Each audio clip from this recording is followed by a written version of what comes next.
Bos días a todos e a todas. Declárase aberta a sesión e o secretario xeral da Universidade procederá á lectura do acordo do claustro universitario por o que se lle otorga o título de doutor honoris causa pola Universidade da Coruña. O secretario xeral lee os devanditos acordos.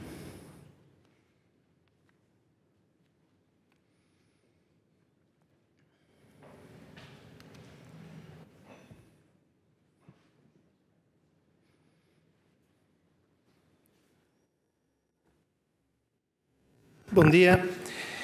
Conforme o regulamento de símbolos, honras e protocolo, a Universidade da Coruña poderá nomear doutor ou doutor honoris causa a aquelas persoas físicas que destacaren no eido de investigación ou da docencia, no cultivo das artes e das letras, ou ben naquelas outras actividades que tivesen unha repercusión notoria e importante desde o punto de vista universitario, no terreno científico, artístico, cultural, tecnolóxico e social de Galicia e do mundo en xeral en relación con Galiza. O Consello de Departamento de Socioloxía e Ciencias da Comunicación, na súa sesión do 29 de xuño de 2018, acordou aprobar, co informe favorável da Xunta de Facultade, a proposta de concesión do grau de doutor honoris causa a don Boaventura de Sousa Santos. O profesor Boaventura de Sousa Santos, nado en Coimbra, é doutorado en Socioloxía do Direito pola Universidade de Yale e profesor catedrático da Universidade de Coimbra. Destaca polo seu labor docente de investigación no ámbito da socioloxía do dereito, os estudos poscoloniais, os movementos sociais e a globalización. O seu pensamento, marcado pola defensa do pensamento crítico nas ciencias e pola promoción da desoccidentalización do saber, pautou novos camiños teóricos e epistemolóxicos sobre os que enmarcar analíticamente o coñecemento. O seu compromiso social e cívico na defensa de novos criterios para estudar a desigualdade social axudaron a condenar os mecanismos de poder que afianzan a injustiza nas nosas institucións. É por todo isto que a Mesa do Claustro da Universidade da Coruña, na sesión de 11 de xullo de 2018, por proposta do señor reitor e en representación da comunidade universitaria, acordou nomear o profesor Boaventura de Sousa Santos doutor honoris causa pola Universidade da Coruña, do cal eu, como secretario xeral, dou fe.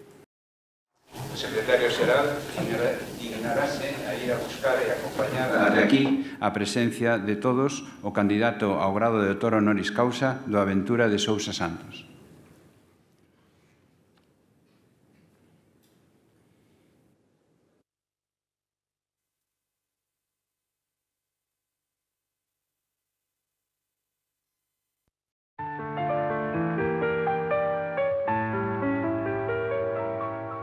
There was a boy, a very strange, enchanted boy. They say he wandered very far over land and sea. A little shy and sad of eye, but very wise was he.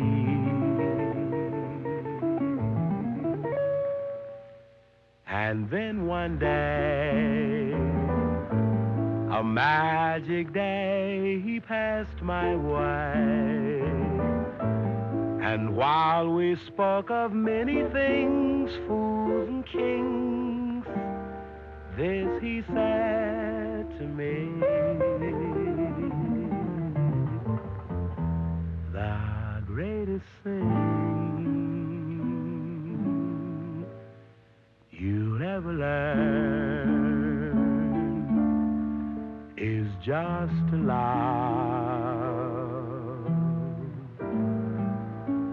and be loved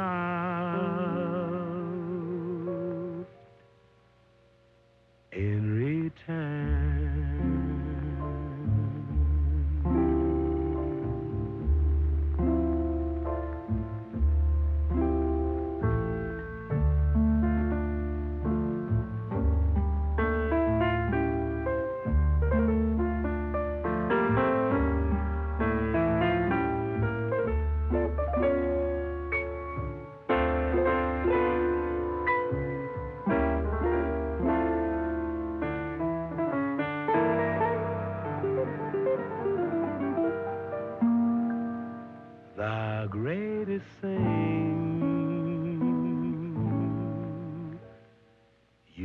Neverland is just a lie, and be loved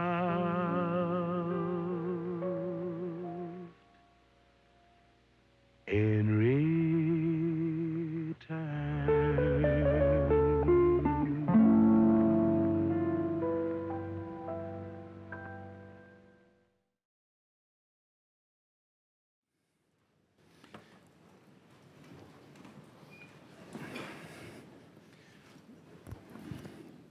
O secretario xeral da Universidade da Coruña procederá á lectura do acordo do Consello de Goberno por lo que se lle outorga a medalla de ouro da Universidade a don Xosé Luís Armesto Barbeito.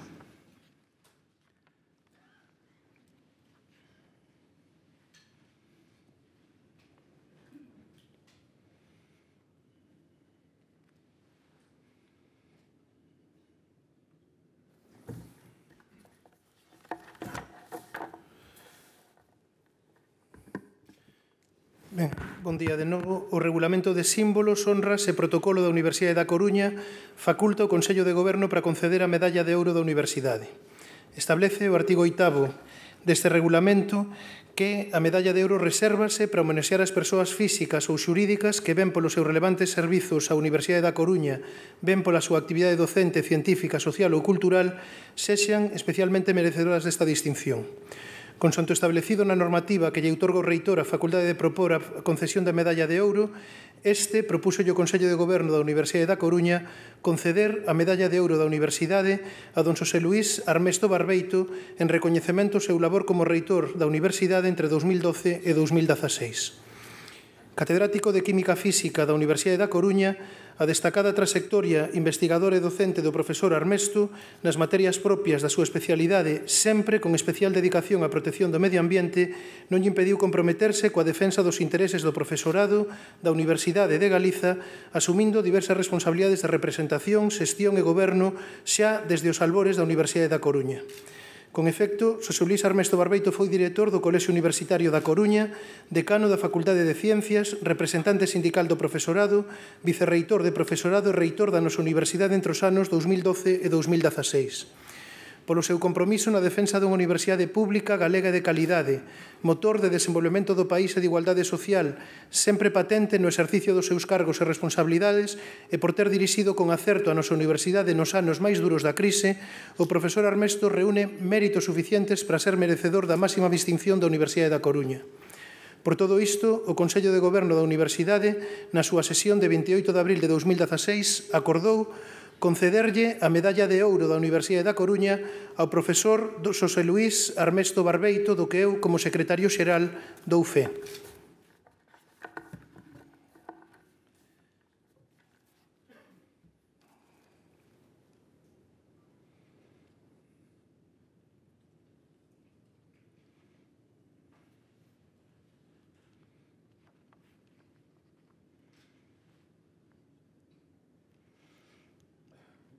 Convido a don Xosé Luís Armesto Barbeito a aproximarse este estrado para que podamos impoñerlle a medalla de ouro da Universidade da Coruña.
Ten a palabra don Xosé Luís Armesto Barbeito.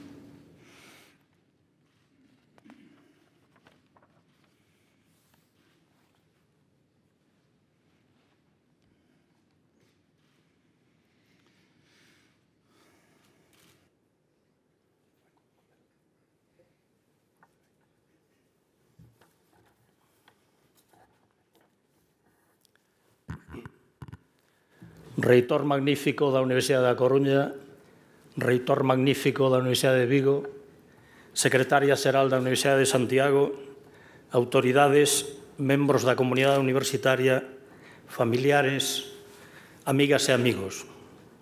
Bo día e moitas grazas por acompañarme neste día tan feliz para min. En primeiro lugar, debo amosar o meu agradecimento ao Consello de Dirección e ao Consello de Goberno da Universidade da Coruña pola concesión da Medalla de Ouro da Universidade. Permítanme que comparta esta distinción coas persoas con que coincidín nas responsabilidades de goberno nos últimos anos. Recibir a Medalla de Ouro da propia Universidade supón unha honra moi grande para quen, como a min, iniciou a súa vida como profesor acabado de doutorar no colexio universitario e acaba de xubilarse como catedrático na Facultade de Ciencias. Ao longo de todos estes anos, que foron 44, procurei traballar e defender a universidade pública como mellor souben. Para min é unha institución fundamental como motor da mobilidade social ascendente e como o máis eficaz instrumento para facer efectivo o principio de igualdade de oportunidades. Creo que o acceso ao ensino, tamén ao universitario, é un dereito fundamental de todas as persoas. Eu, personalmente, tiven a ocasión de experimentar as vantaxes da universidade pública no inicio dos meus estudios universitarios como bolseiro.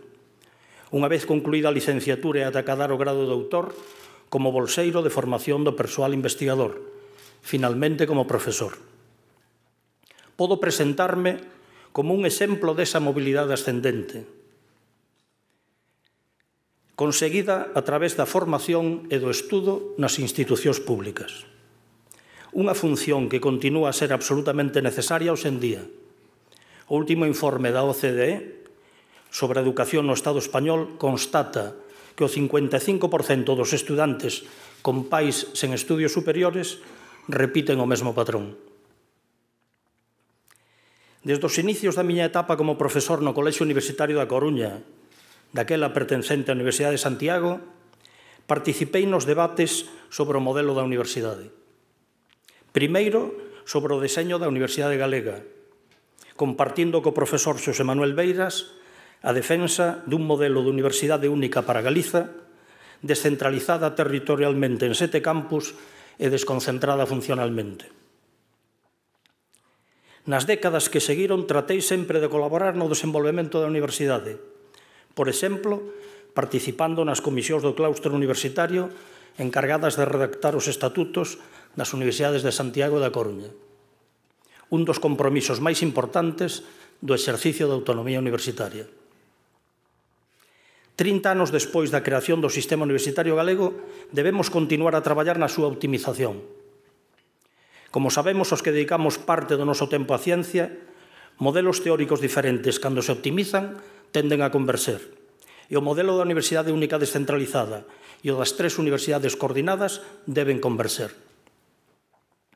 Os títulos interuniversitarios e a creación do consorcio das 3 universidades galegas, tal como foi destacado polo reitor Abalde no recente acto de apertura do curso académico, son pasos, na miña opinión, na dirección adecuada. Termos na Galiza un sistema universitario de calidade ao servizo do noso país. Como di o aforismo africano, si viaxas só, podes chegar antes, mas se viaxas acompañado, chegarás máis lonxe. Para defender a universidade pública, precisamos de reflexións teóricas e ensaios, mas tamén das accións concretas que cada un de nós pode levar a cabo desde as súas responsabilidades. Hoxe teño o prazer de compartir este acto con Boaventura de Sousa Santos, un dos máximos defensores da igualdade en todas as súas vertentes, que hoxe se incorpora ao noso cadro de doutores. O profesor de Sousa Santos ten analizado os problemas da universidade nos últimos anos e alértanos constantemente sobre o crecente proceso da súa mercantilización. Na práctica, isto desvirtúa a universidade como servicio público de educación superior. As súas reflexións tivemos ocasión de compartilas cando nos acompañou nos actos da celebración do 25 aniversario da creación da Universidade da Coruña. Naquela ocasión, contamos tamén ca presencia do Dr. Ignacio Sirac, director do Instituto Max-Planck de Óptica Cuántica de Garching, a quen pedimos que nos explicase o modelo da Universidade Alemá, moitas veces citado como referencia.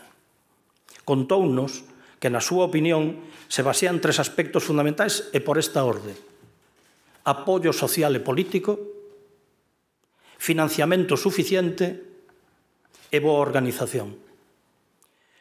Froito do apoio social á institución, falo da Universidade Alemana, foi o acordo acadado no Bundestag do seu financiamento suficiente, cun incremento anual do 2,5%, que na última crise financiera se duplicou e chegou ao 5%, como parte da solución para superar a propia crise. Tanto na Galiza como no resto do Estado, as constantes campañas de desprestixio dos servicios públicos, principalmente da sanidade e da educación, non impediron que nas distintas enquisas de opinión a cidadanía siga a valorar estes servicios coas máximas cualificación. Mais aquí, coa disculpa da crise financiera, as clases dirixentes optaron polos recortes nos servizos públicos. As universidades galegas viron reducido o seu persoal e o seu financiamento e creouse un debate sobre o seu sistema de organización centrado sobre todo no modelo de gobernanza. Estas políticas, equivocadas na miña opinión, son máis unha consecuencia do modelo económico neoliberal. Segundo nos explicou Josep Fontana, a desaparición da Unión Soviética e o fundimento do comunismo acabaron co medo á revolución social e deron paso a unha política que fai medrar exponencialmente as desigualdades.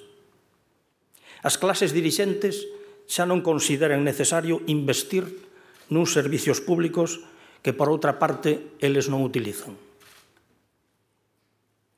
Proba disto son os datos achegados este ano polo Observatorio Universitario Catalán, que sitúa a España como o 6º Estado que menos inviste nas universidades a respecto do PIB en toda Europa. Ou a diminución do 22,8% en euros constantes do financiamento da Universidade Galega en 5 anos entre 2009 e 2014. Para alén de cumprir cos obxectivos universitarios fundamentais, de xerar e transmitir conocimento, nós tamén podemos e debemos actuar para defender a universidade persoal e colectivamente. Un bon exemplo desta actuación colectiva foi o acordo unánime do claustro da Universidade da Coruña no ano 2014. Ante os constantes ataques por parte da Administración, as políticas de recorte de persoal, a diminución do financiamento e as dificultades do estudiantado para acceso ás bolsas, con leis e normas aínda en vigor que intentaban e intentan que aceptemos unha nova realidade, como unha nova realidade esta situación, o claustro saíu en defensa da universidade pública. Este acordo foi importante por varias razóns. Primeira, porque puxo de manifesto o bon funcionamento dun órgano colexiado fundamental na institución, no que están representados todos os sectores da comunidade universitaria, profesorado, estudantado e persoal de administración de servizos. E como, mediante a discusión e o diálogo, se poden acadar acordos unánimes e pedir, por exemplo, a conxelación das tasas académicas. En segundo lugar, este acordo actuou como impulsor de decisións similares dos órganos colexiados da Universidade de Vigo e da Universidade de Santiago de Compostela. Finalmente, de forma conxunta, as 3 universidades logramos convencer a Administración da conxelación das tasas no sistema universitario galego e conseguimos que na actualidade aínda continúen conxeladas as tasas e que esta medida se vexa como algo normal. Estou seguro de que non os sorprendín co contido desta breve intervención. Efectivamente, outra vez estou a falar da necesidade de defender a universidade pública. Teño a convicción de que temos que ser moi perseverantes, moito máis que aqueles que pretenden a privatización dos servizos públicos, porque estamos a defender dereitos fundamentais, que costou moito conseguir e non podemos permitir que coa disculpa da crise os recortes se convertan en estruturais. Como profesor xubilado, terei moito máis tempo para teimar nesta cuestión, e créanme que así o farei.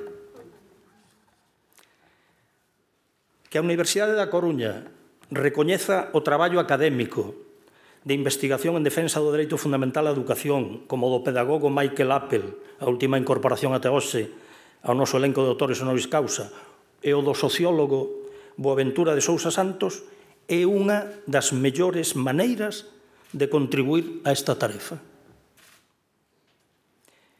Se continuamos todas e todos a traballar na calidade dos servicios públicos, contribuímos ao seu prestixio. Se conseguimos un financiamento público suficiente e facemos unha boa xestión, teñan a certeza de que calquera tempo futuro será mellor. Quero agradecer de novo a súa presenza neste acto tan gratificante para min e moitas grazas, sobre todo, pola súa atención.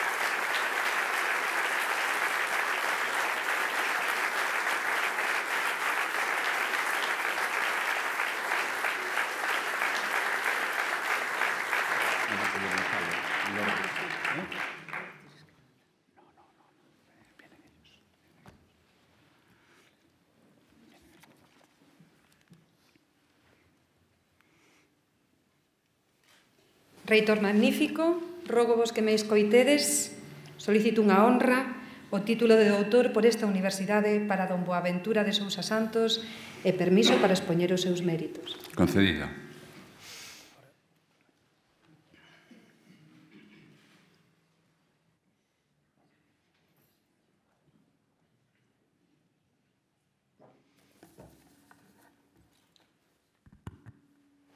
Bos días, non podería empezar este laudatio sen nomear a honra que me causa estar aquí esta mañán vendo ao doutor, profesor Boaventura de Sousa Santos ser investido doutor honoris causa por esta institución.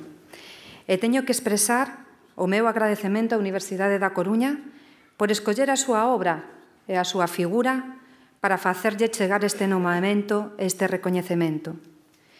É, sin duda, unha gran noticia para o ámbito da socioloxía e para todos aqueles académicos que se ocupan de estudiar e de ensinar as ciencias sociais. Boaventura de Sousa Santos é un referente internacional no ámbito da socioloxía do dereito, da globalización, dos dereitos humanos, dos movementos sociais. A súa obra, que xa comenzou a publicar nos anos 70, convertiuse e convértese nun pilar fundamental de referencia cando necesitamos comprender as desigualdades e as injustizas sociais. Sabemos que a desigualdade é un concepto sociolóxico onde o haxa. Confórmase de categorías sociais e territoriais cuyo contexto de referencia se formulan dende o noso nacemento, o cal imponsa unhas determinadas oportunidades de vida. Esta preocupación inherente aos estudios de socioloxía, inherente ao seu propio nacemento como disciplina científica, é da que estás a ocupar a conceptualizar analítica e empíricamente o doutor Boaventura de Sousa Santos. El é doutor en Socioloxía do Dereito pola Universidade de Yale É profesor e director do Centro de Estudios Sociais da Facultade de Economía da Universidade de Coimbra e profesor na Facultade de Dereito da Universidade de Wisconsin-Madison. A súa extensa obra non pode ser mencionada nesta breve intervención. Puiden contabilizar máis de 30 libros de autoría única, pero cabe resaltar algúns dos seus títulos. Por exemplo, Un discurso sobre as ciencias, Crítica da razón indolente contra o desperdicio da experiencia, Reinventar a democracia, Se Deus fose un activista dos dereitos sociais, dos dereitos humanos, O direito dos oprimidos, Socioloxía xurídica crítica para un novo sentido común no dereito, Unha epistemoloxía do sur, A reinvención do coñecemento e da emancipación social, Descolonizar o saber, Reinventar o poder. Títulos que demostran xa a capacidade que ten Boaventura de Sousa Santos de dominar a palabra. Títulos que se convirten en versos que resumen o contido do seu pensamento. E que Boaventura de Sousa Santos non é soamente ensaísta, é tamén poeta, e chega a conxugar a arte coa socioloxía e coas ciencias sociais. Rompe as fronteiras das ciencias e as aplica á acción social. Por eso, Boaventura de Sousa Santos é tamén un activista.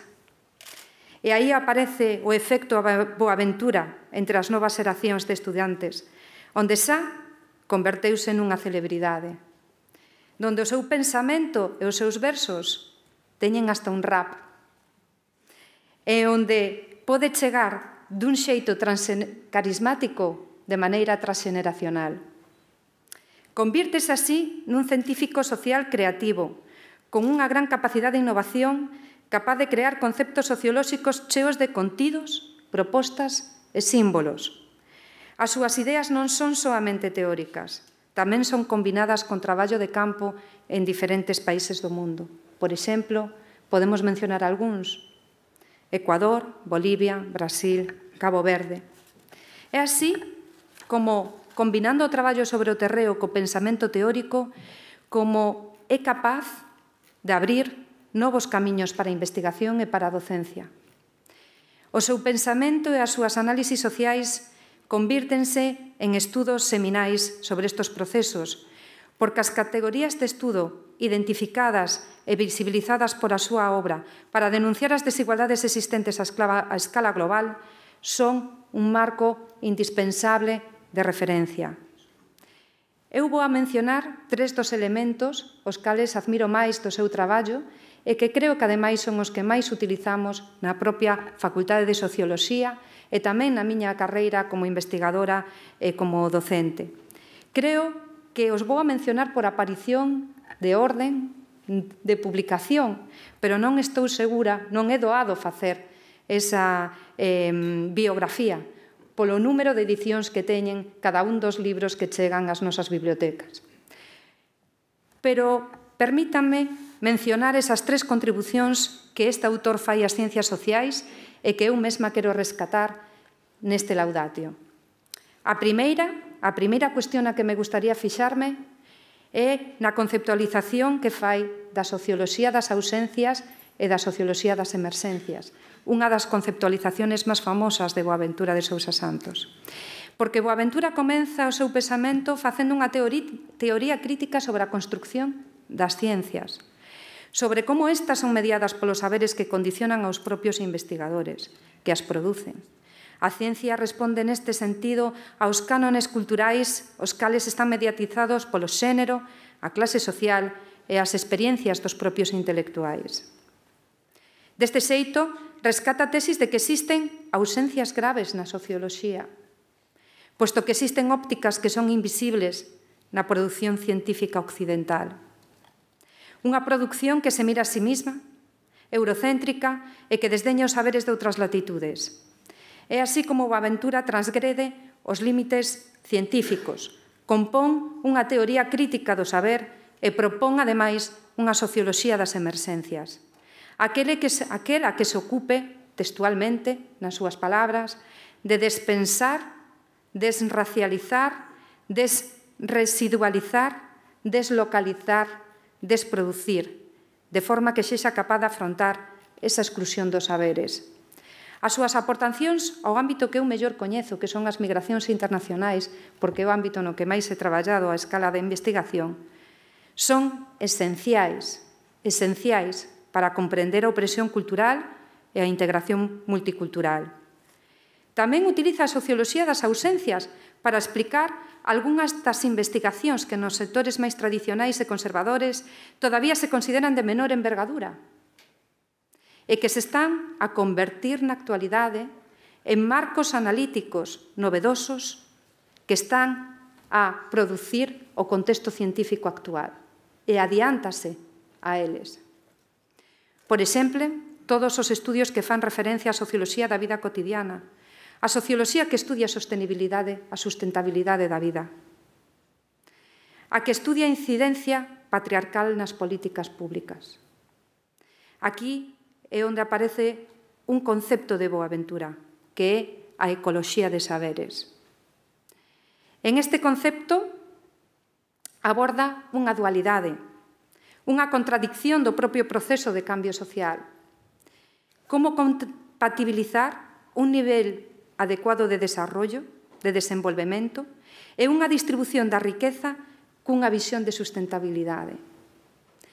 Isto plantea dous poderes duales, dous formas de existencia encontradas que parecen non reconciliarse, pero pode resolverse se se valoran os costos e os beneficios dende unha nova racionalidade alternativa, na que o capitalismo xa non é o dominante, senón que domina unha ecoloxía dos saberes, unha nova racionalidade.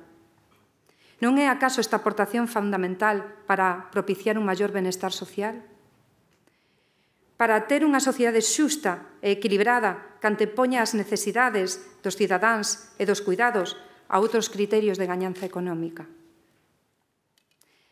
Cando eu mesma lín por primeira vez a Boaventura de Sousa Santos, a súa aportación, a súa contribución, as xeracións sempre que aparecen a estudar e sobre todo nos doutoramentos, é facernos cuestionar a nosa propia posición como investigadores, a nosa propia ética persoal cando estamos a encauzar un obxecto de estudo.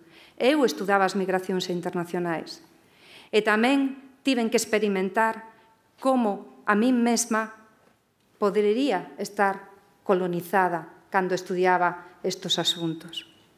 É así como Boaventura de Sousa Santos nos traslada a outras dimensións e a outros paradigmas e nos acerca a unha epistemoloxía do sur. Estos son tan só algúns exemplos de como a súa produción é indispensable para o coñecemento. O segundo concepto, a segunda contribución que gustaríame explicar a este auditorio e a reitoría, é a que fai referencia á socioloxía do dereito e a súa contribución neste ámbito, e como as persoas nos relacionamos con bases xurídicas da sociedade, cales son os elementos que as definen, e como configuran estratos de poder xerárquicos que perxudican sobre todo os que teñen un peor acceso aos recursos. E que as formas nas que o sistema judicial afronta os conflictos e as tensións coas bases cidadanas son esenciales para comprender a democracia que estamos a facer, en a que estamos a viver. A que construímos e os daños que pode realizar a desregulación dunha economía imposta polo capital global. É isto unha situación chave que debe reinterpretarse na actualidade. Pensemos algúns condicionantes no caso español. Exemplos destes conflictos podemos velos nos últimos anos, sobre todo, con referencia á biodiversidade, á diversidade cultural, os conflitos coas relixións minoritarias, o endeudamento dos consumidores, os prezos das vivendas, os préstamos bancarios.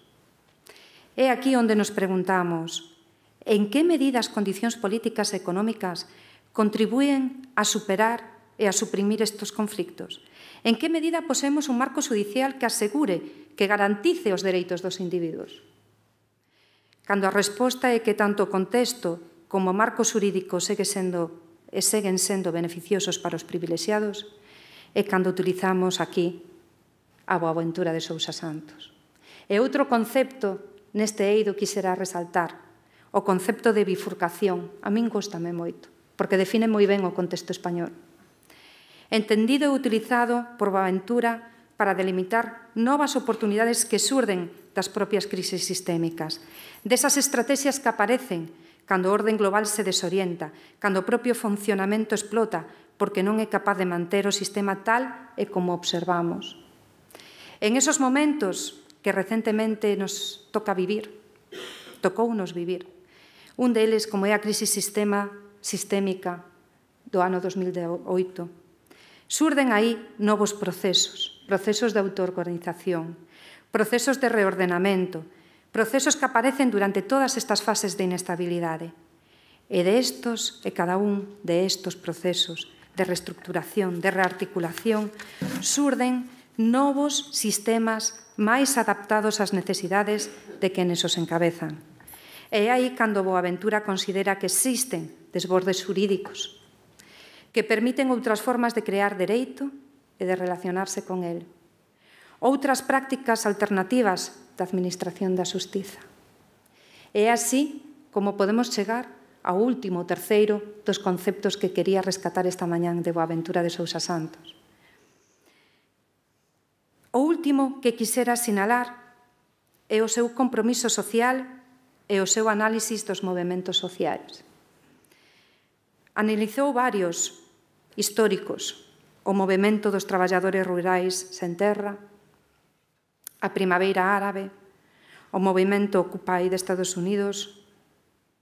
Eu quixera sinalar o análisis ao movemento dos indignados do sur de Europa, e en concreto de España, porque desas bifurcacións do orden establecido é onde aparece e pode aparecer unha sociedade civil activa e ben organizada, que impulse mecanismos democráticos máis redistributivos e, por suposto, libres de corrupción. E sirvan tamén estos para a universidade. Isto daría lugar a unha democracia de maior intensidade, a unha democracia máis participativa. E creo eu que crearía ademais unha idea de comunidade máis amplia e con máis contido. Unha idea de comunidade que sexa capaz de alzar unha voz colectiva en contra do individualismo e que sexa capaz de crear por sí mesma cauces de autogoberno e de xestión realizada dende os propios cidadáns. Unha vez máis, Boaventura de Sousa Santos lanza outro marco analítico de referencia, o dos comuns, o da comunidade, que agora está sendo a reconfigurarse nas ciencias sociais como un mecanismo de supervivencia e de protección.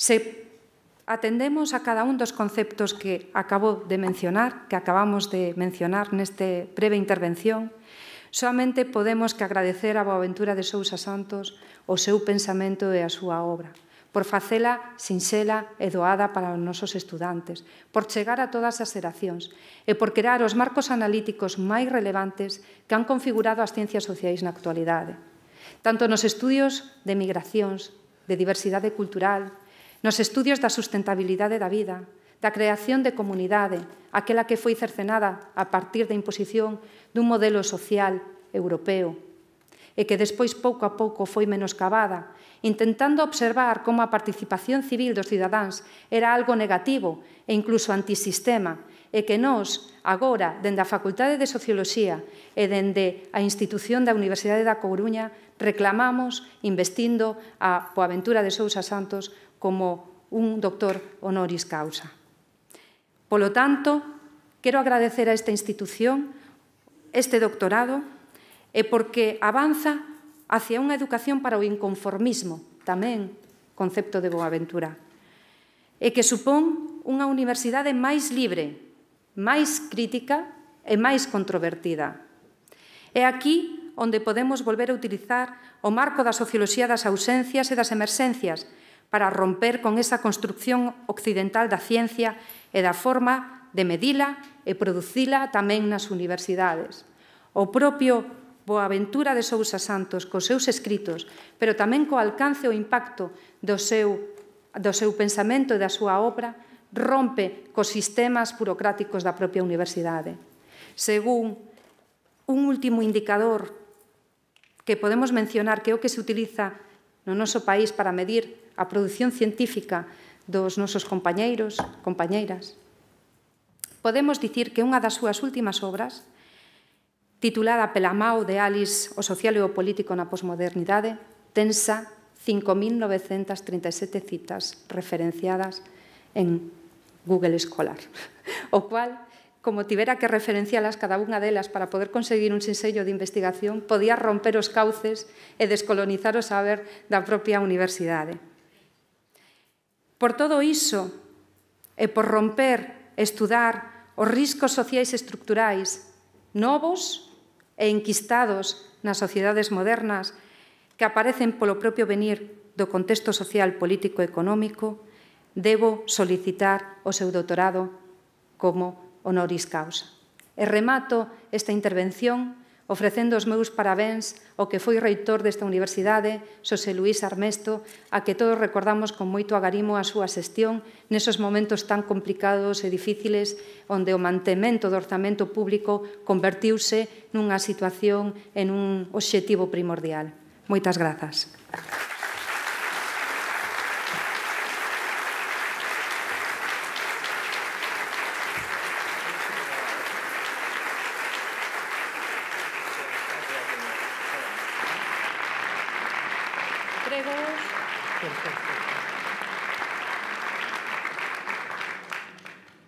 Prégovos, reitor magnífico, que polos méritos expostos lles é outorgado o grado de doutor honoris causa en Socioloxía a don Boaventura de Sousa Santos.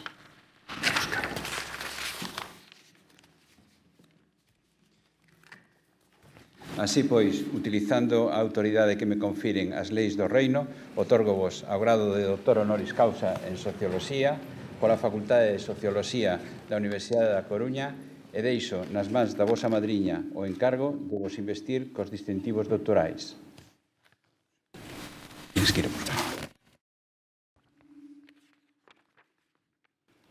pois, a lectura, usando a autoridade que me confiren as leis do reino, outorgamos-vos o grado de doutor honoris causa en Socioloxía pola Facultade de Socioloxía da Universidade da Coruña e, polo tanto, vamos a investirnos coas nosas credenciales.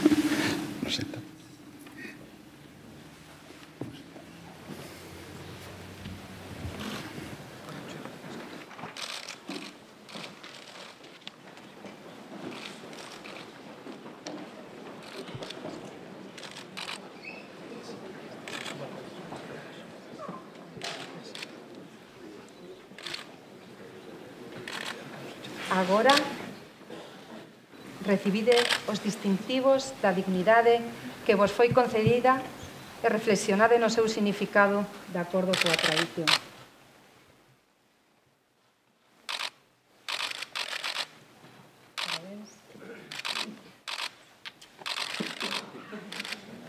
Non é protocolo.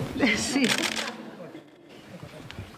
Que este nobre barrete sexa para vos como a coroa de loureiro que cinguía a cabeza dos vencedores ao remate dos certames.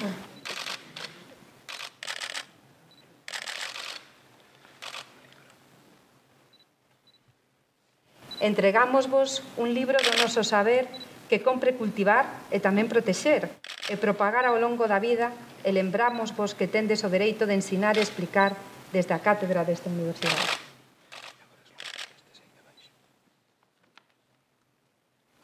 Recibide as luvas brancas como símbolo de fortaleza e signo da vosa dignidade.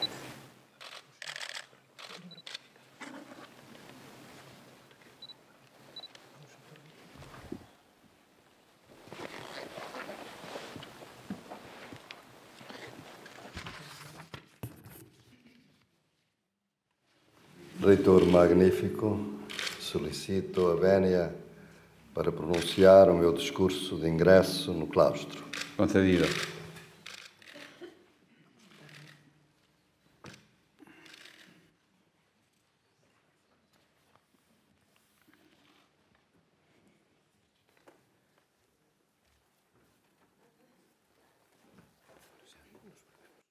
E posso tirar o barreto ou com barreto?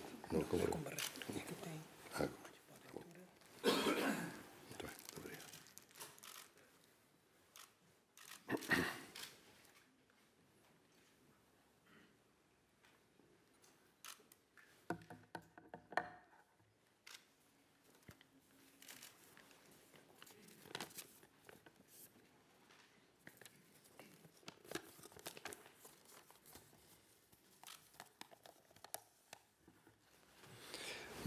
magnífico reitor da Universidade de A Corunha, magnífico reitor da Universidade de Vigo, senhora secretária-geral da Universidade de Santiago, meu querido amigo José Luís Armesto.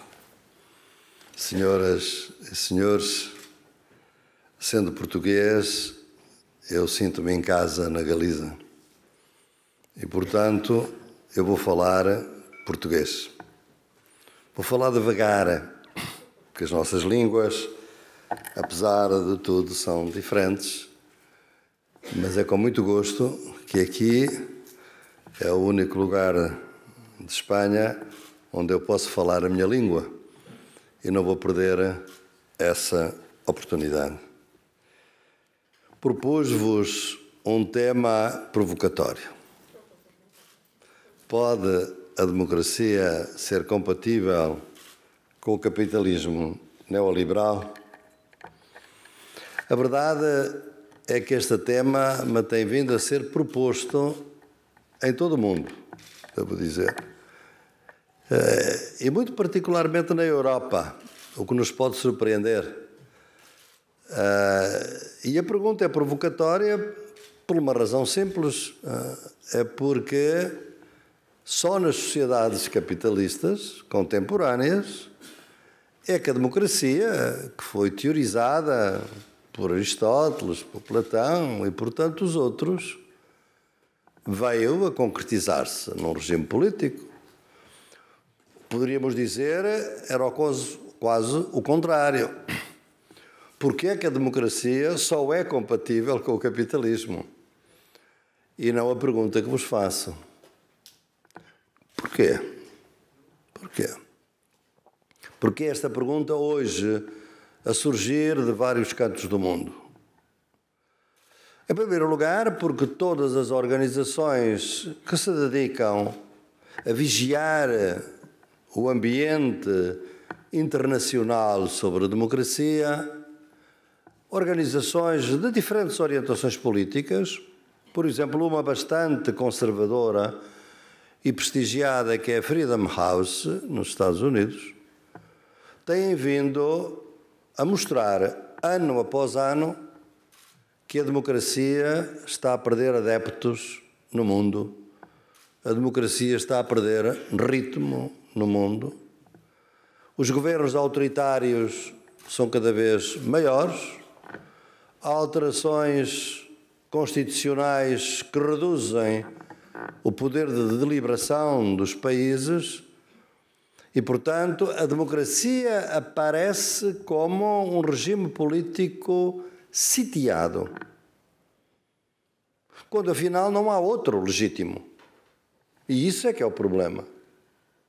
Porquê tanto problema com a democracia quando este é o único sistema que temos hoje? Portanto, há que tentar analisar porque chegamos a esta situação. A democracia e o capitalismo são governados por princípios diferentes, obviamente. A democracia é governada pelo princípio da soberania popular, pela ideia do valor das maiorias e respeito pelas minorias, enquanto o capitalismo é dominado pelo princípio do lucro infinito, da acumulação de capital rentável, potencialmente infinito. Nem um nem outro podem trair estes princípios. São próprios de cada um deles. Quando se juntam, obviamente que há uma tensão. Essa tensão tem que ser regulada. E é isso que nós temos assistido nos nossos últimos 150, 200 anos. Regulações de diferentes tipos.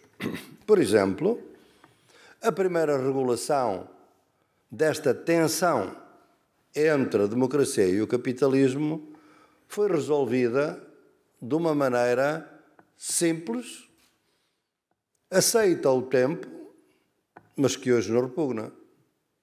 é que só votam os proprietários. No princípio, na democracia, eram os proprietários. Porquê? Porque havia um princípio que vinha desde Aristóteles e depois, sobretudo, Locke e o próprio Rousseau, que defendiam de que para votar livremente a pessoa tinha que ser autónoma. E só um proprietário é autónomo. Um trabalhador não é autónomo, depende do patrão. A mulher não é autónoma, depende do marido. E foi por causa disso que a democracia foi tão limitada no início. Acontece que a democracia tem uma característica fractal, isto é, ela pode expandir-se de uma maneira insuspeita. E o que aconteceu desde o início é que as mulheres, os trabalhadores, foram lutando pelos seus direitos. O direito de votar, o direito de eleger e de ser eleitos. E a democracia, obviamente, foi tendo cada vez um campo maior para as suas deliberações, maior legitimidade junto das populações. Nunca ninguém, no princípio do século XIX, ou mesmo no final do século XIX, podia lutar pela democracia. A democracia era para poucos, não era para o comum das pessoas. Houve uma luta, o século XX foi uma luta muito grande para ampliar essa democracia. Mas aí a tensão começou.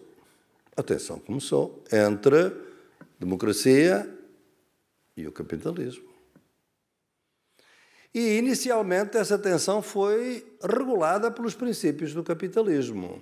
Por exemplo, no princípio do século XX, a história, por enquanto, é uma história europeia, como sabem, porque nós, na Europa, nunca olhamos para processos democráticos de outro tipo existentes em África, na América, nas Américas. As formas de deliberação indígena, por exemplo, são muitas vezes muito democráticas. Mas nós não entramos com essa história. Portanto, é uma história europeia e essa história mostra que, no princípio, a primeira regulação, por altura dos anos 20, vai ser a de que é o capitalismo que vai tentar regular a democracia. E nessa altura há duas ameaças muito fortes. É o modo económico, o modelo económico que então se queria impor e que se vinha a impor desde o século XVIII, sobretudo desde a Revolução Industrial. E esses dois medos, essas duas ameaças, são, por um lado, a emergência da Revolução Russa, portanto, o medo do comunismo, que naquela altura é muito forte, obviamente, e, por outro lado, nas sociedades capitalistas, um forte movimento operário. Sobretudo o movimento operário alemão, que era muito forte, muito agressivo e apostado num outro sistema económico socialista, democrático, mas socialista. Estas duas ameaças estão por detrás da emergência do nazismo. O nazismo foi uma forma do capitalismo regular a democracia. Como não a podia regular, teve que a eliminar. A tensão não se podia dominar, regular de forma democrática. Teve que ser de forma violenta. Não tão violenta inicialmente como podemos imaginar, porque o Hitler chegou ao poder por via legal. As duas eleições de 1932, a de maio e a de novembro, e depois há uma alteração constitucional, legal, para quem controla o Reichstag. Mas, portanto, a própria democracia mostra, pela primeira vez, que não se sabe defender dos antidemocratas, como era o caso do Hitler. E o antidemocrata sobe ao poder. Esta foi a primeira regulação, e esta regulação foi muito violenta.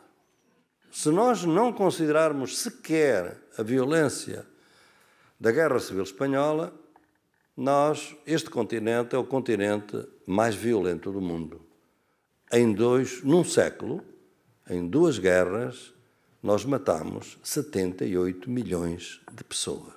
Nenhum outro continente matou tanta gente em tão pouco tempo. E temos de contar os que a Europa matou em África, porque mataram também muitos em África, porque a luta, sobretudo da Segunda Guerra, também da Primeira, mas sobretudo da Segunda Guerra, vai ser lutada nas colónias. E, portanto, é um continente muito violento. Por causa disso, quando vem o pós-guerra, surge uma outra regulação. E é esse momento que a Europa, traumatizada pela guerra, pelas guerras, vai propor uma regulação nova, em que é a democracia a regular o capitalismo. Não é o capitalismo a regular a democracia, mas a democracia a regular o capitalismo. E surgem novidades totais nessa altura. Por exemplo, a ideia de que as pessoas com mais rendimento, os mais ricos, devem pagar mais impostos. A chamada tributação progressiva. As pessoas mais ricas da Alemanha, da Suécia, dos países europeus e dos Estados Unidos vão pagar cerca de 70% do seu rendimento em impostos. E isso não é considerado destrutivo, é considerado fundamental para manter as políticas públicas que se querem manter: a educação, a saúde, o sistema de pensões, o Estado, que viemos a chamar o Estado de bem-estar, num regime que se passou a chamar social-democracia. Também foi considerado que havia certos bens essenciais no país que não deviam ser nunca privatizados, que não deviam estar no domínio privado. Podiam estar no domínio cooperativo ou no domínio do Estado, porque eram essenciais. Água, por exemplo. A água não devia ser privatizada. Portanto, a questão de que havia setores, a própria energia elétrica na altura, considerados estratégicos. Não? E, por outro lado, na Alemanha, vejam, que é o motor da economia hoje europeia, a ideia que os conflitos entre trabalhadores e empresários tinham sido tão duras nos anos 20 e nos anos 30, antes de Hitler, que era preciso que trabalhadores e empresários colaborassem na gestão das empresas. Chamou-se a isso Mitbestimmung, ou seja, co-gestão. Estas 3 características, são muitas outras, não vos vou amassar, mostram como é que a sociedade capitalista vai começar realmente um outro estádio. Isto é, a democracia regula o capitalismo. E, curiosamente, o capitalismo prospera. Vejam que estamos na Guerra Fria. Vejam que, do outro lado do muro, o país mais desenvolvido era a Alemanha Oriental. A Alemanha Ocidental vai ser a grande montra da capacidade do modelo económico capitalista de mostrar a sua pujança. E vai mostrar. A Alemanha Ocidental, obviamente, que progride de uma maneira extraordinária, com muitos apoios. Em 1953, perdoa-se 70% da dívida alemã, porque a Alemanha tinha perdido 2 guerras. A dívida foi perdoada em 70% para que a Alemanha pudesse progredir. E eram os alemães, um grande financeiro alemão, que determinava a taxa de juro que a Alemanha devia pagar anualmente. Uma taxa de juro compatível com o desenvolvimento da Alemanha. Imaginem que esta solução tinha sido adotada com a crise da Grécia, que é assim comparada com a dívida da Alemanha. Uma coisa de nada. Nós não teríamos a crise que tivemos em Portugal, na Grécia, que perdeu 25% do PIB, Portugal perdeu 6% do PIB, a Espanha, enfim, todos os países já estavam estagnados, entraram numa profunda crise. Portanto, este foi o modelo. Esse modelo terminou. Quando terminou este modelo de regulação? Este modelo de regulação da democracia a pôr condições ao capitalismo terminou em 1989, simbolicamente com a queda do Muro de Berlim. Foi uma ilusão nós pensarmos que com a queda do Muro de Berlim se eliminou, se destruiu, se venceu o comunismo soviético. Claro que se venceu o comunismo soviético, mas também se derrotou a social-democracia europeia. Foi aí que começou a crise. A crise vinha de trás, desde 1971, não posso entrar em detalhes, o fim do padrão ouro, etc. Mas é a partir daí que se começa a dizer que o modelo de capitalismo europeu é insustentável, que é muito caro. Um célebre estudo da Tricontinental, que é um grande think tank, que vai demonstrar que há demasiados direitos na democracia. Direito à educação, direito à saúde, direito às pensões, direito ao meio ambiente, direito aos transportes públicos. É demasiado. Há uma sobrecarga. O termo é esse. Overload of democracy. E, portanto, é preciso começar a descarregar. E então começa a surgir a ideia que o único modelo de capitalismo que pode ser exportável e expandido não é o europeu, não é o japonês, é o norte-americano, onde o Estado tem uma presença muito menos forte na economia, onde os impostos eram muito mais baixos, onde não havia setores propriamente nacionalizados, alguns, mas poucos, e é essa forma que se vai, digamos assim, universalizar. Portanto, a partir daí, nós vamos ter a gestação de um novo modelo de regulação entre democracia e capitalismo. E é nisso que nós estamos neste momento. E, de facto, a pergunta que eu formulo tem esta base. É que eu suspeito que estamos a entrar num novo período em que é o capitalismo que regula a democracia e não a democracia que regula o capitalismo. Porquê? Se notardes, olhardes para as primeiras páginas dos jornais, em qualquer processo eleitoral, em quaisquer eleições, recentemente o Equador, ou o México, as transformações políticas no Brasil, a primeira notícia dos jornais sempre é qual é a reação dos mercados. Os mercados não votam. Os mercados são 5 investidores internacionais, grandes investidores internacionais. 50% têm 50 trilhões de dólares, sendo que o PIB global do mundo são 90 trilhões, dos quais 30 trilhões estão nos paraísos fiscais.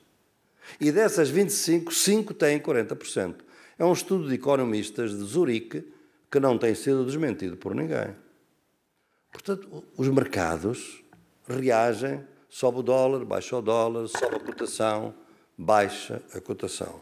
Nós estamos a entrar, portanto, num período tenso em que o capitalismo cada vez mais põe condições à democracia. Regula a democracia. E agora põe-se o problema. Vamos repetir o que se passou, tragicamente, mas agora não há ameaça soviética. Agora não há mundo comunista a ameaçar. Agora não há movimento operário muito forte neste momento. Não há grandes ameaças. Aliás, dá a ideia que o nosso modelo económico atualmente não tem medo de inimigos, não tem inimigos. Os inimigos foram destruídos. Então qual é o problema? O problema tem sido uma crise a que este sistema é obviamente sujeito regularmente e que neste momento é uma crise entre duas grandes potências que estão numa guerra extraordinária e que é um interregno entre duas formas de globalização. a que dominou até agora, entre 1989 e esta, que foi dominada pela União Europeia, pelos Estados Unidos, com o apoio da União Europeia, e agora estamos no interregno.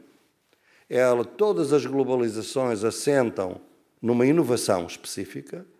Esta inovação foram os computadores pessoais, foi a internet, foi extraordinário como rentabilidade do capital, mas a sua capacidade de rentabilidade terminou. E agora põe-se o problema da nova globalização. E para a nova globalização já sabemos quem vai dominar, qual é a inovação tecnológica. É a inteligência artificial, é a robótica e a automação.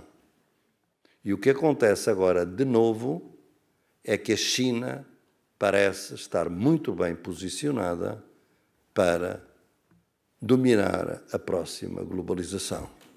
E agora tens claramente aí a guerra comercial do presidente Trump à China. É uma guerra fratricida. E esses períodos de interregno entre duas globalizações são períodos autoritários. Não se pode atacar a China. Dos 20 trilhões de dívida dos Estados Unidos, 6 trilhões estão na mão dos credores chineses. Tem que se atacar pelos seus aliados, seja o Irão, seja a Rússia, sejam outros países. Os BRICS, como se chegaram a chamar, o Brasil foi neutralizado exatamente por isso. Portanto, é uma situação complexa em que nós estamos e que tem esta característica fundamental.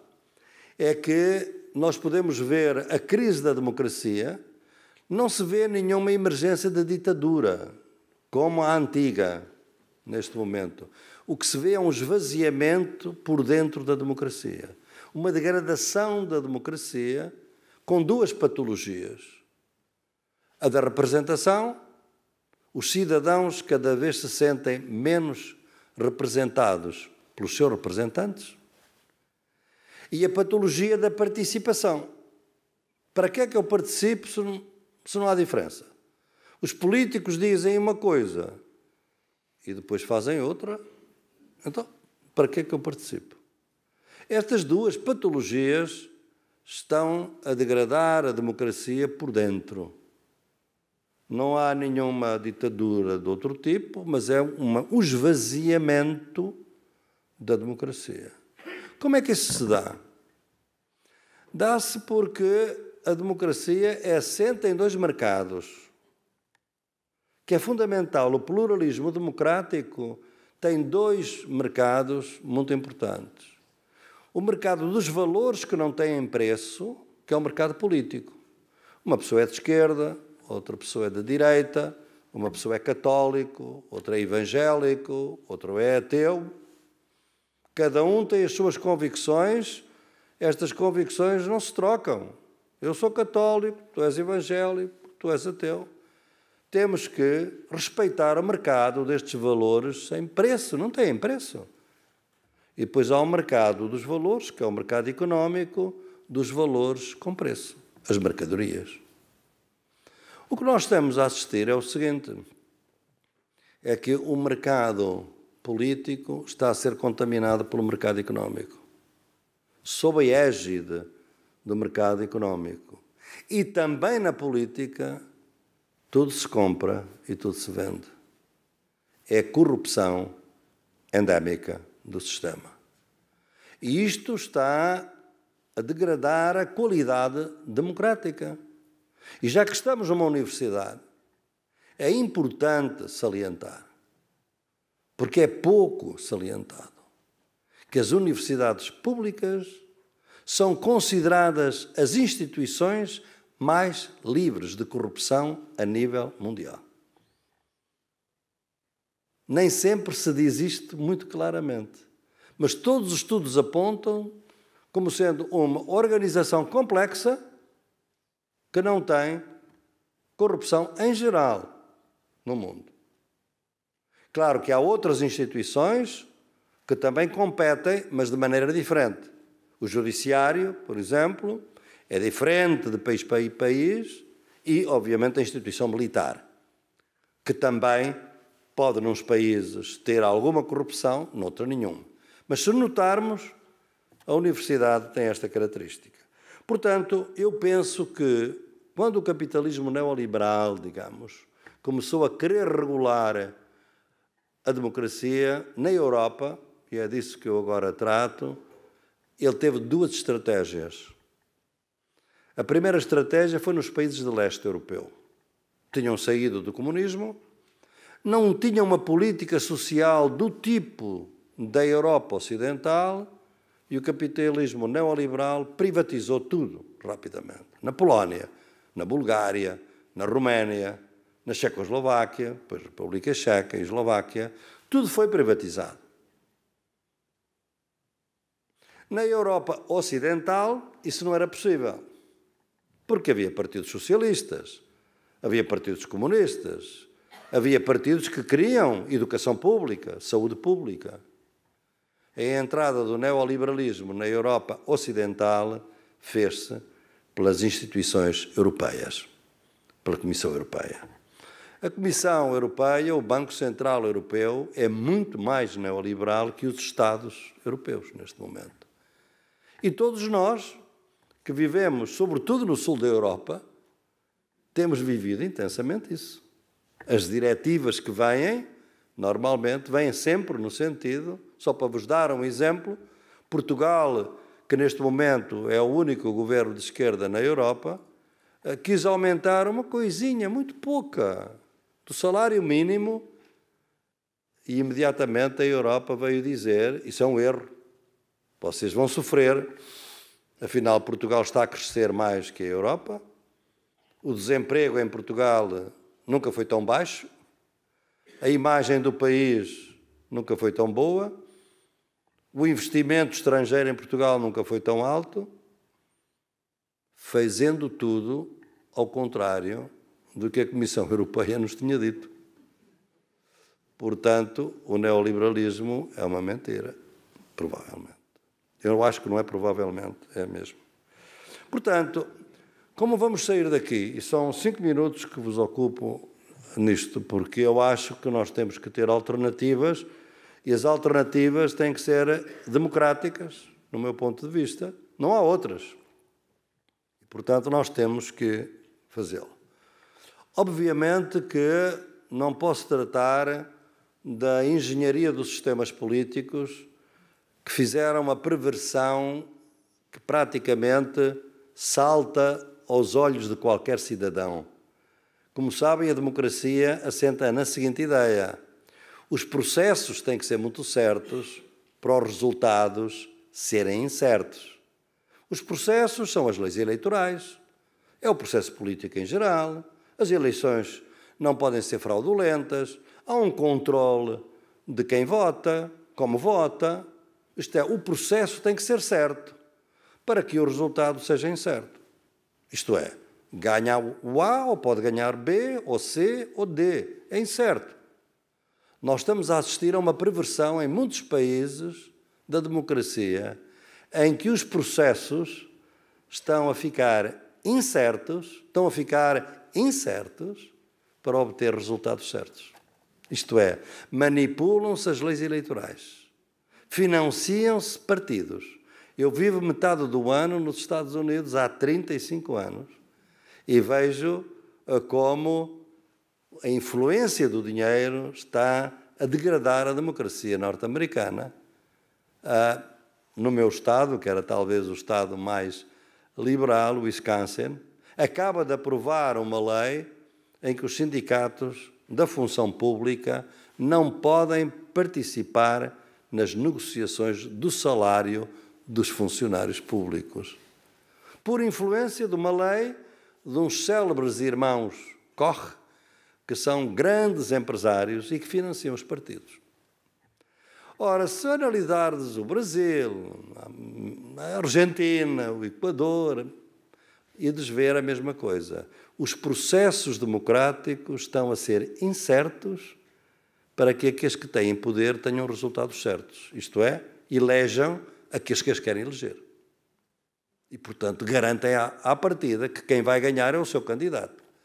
Isto é degradação da democracia. Portanto, nós precisamos de fazer 3 ou 4 medidas que eu resumo de uma maneira também provocatória, peço que me perdoem, porque isto resumo livros que tenho vindo a escrever e que não posso aqui declarar. Primeiro é o seguinte, como sempre uma notícia dos jornais norte-americanos, quem ler o New York Times, eu leio diariamente o Wall Street Journal, que é para mim a minha bíblia para saber como é que o sistema capitalista está a funcionar, têm vindo a trazer notícias interessantes.